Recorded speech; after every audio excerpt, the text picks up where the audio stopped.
kecelakaan, kita angkat yang punya rasa kemanusiaan dan mau menolongnya secara gerak cepat tanpa pamrih, diangkat kemudian dibawa ke rumah sakit.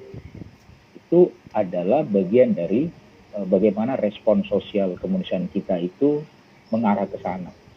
Nah, kalau masih ada yang mempersoalkan dalam artian ya saya setuju di banyak pembicara tadi tentang memang satu-satunya jalan adalah proses hukum karena dia memang adalah personal, kasuistiknya adalah kejadian personal atau biasa disebut orang adalah oknum bagian dari persoalan tersebut. Makanya siapapun yang terlibat dalam konteks penistaan atau menghina atau memfitnah atau mencaci maki, menuding agama lain, yaitu resiko personal. Karena dia bukan bagian dari ajaran agama yang sesungguhnya.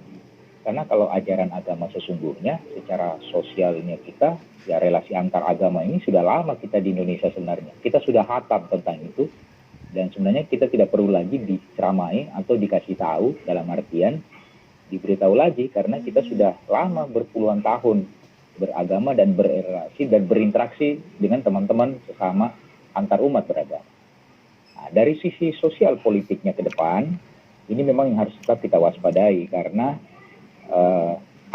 kalau kita bicara agama itu bicaranya terlalu sensitif di kalangan teman-teman umat beragama yang bisa mengarah sudutnya ke arah konflik atau ada provokasi di dalamnya.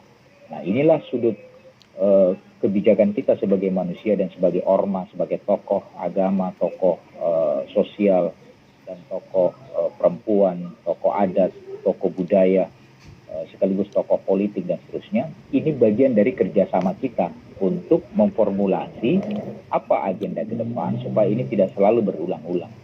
Berarti pekerjaan beratnya adalah menjaga eksistensi bernegara ini menjadi sebuah keragaman. Memang itu serba sulit karena kita dengan etnik ribuan, kita dengan agama yang bervariasi.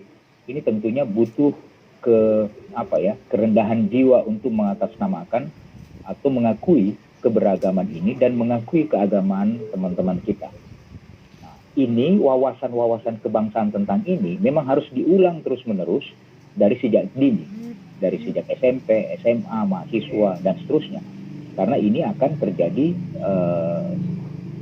bisa jadi ini memang terjadi pengaruh-pengaruh ke depan karena akibat dari gadget, dari teknologi yang kemudian bisa menjadi formulasi seseorang, kemudian terindoktrinasi, kemudian mindset berpikirnya berubah dengan situasi yang dialaminya pada waktu itu.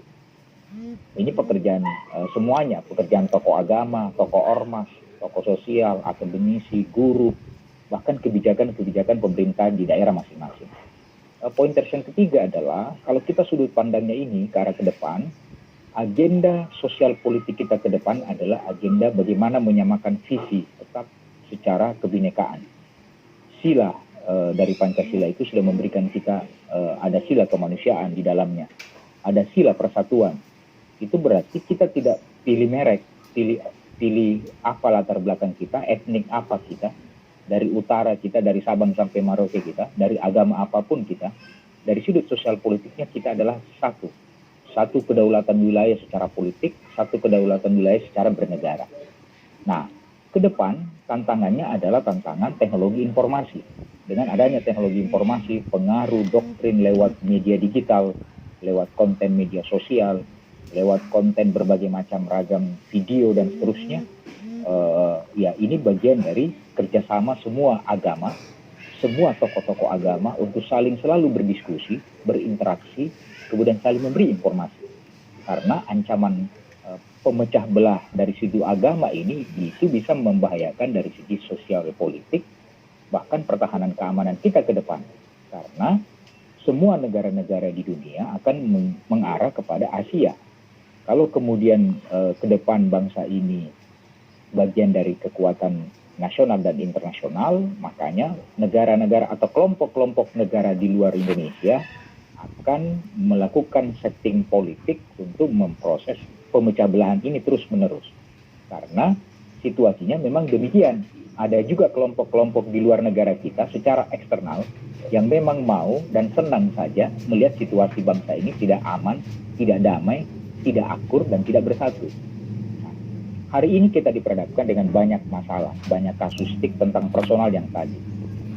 Yang sekarang Bang Yosef ini yang entah kemana dan entah di mana dan apakah sudah ditangkap atau tidak. Bagi saya itu prosesnya adalah prosesnya sederhana secara kemanusiaan. Dia meminta maaf, kemudian dia merubah diri.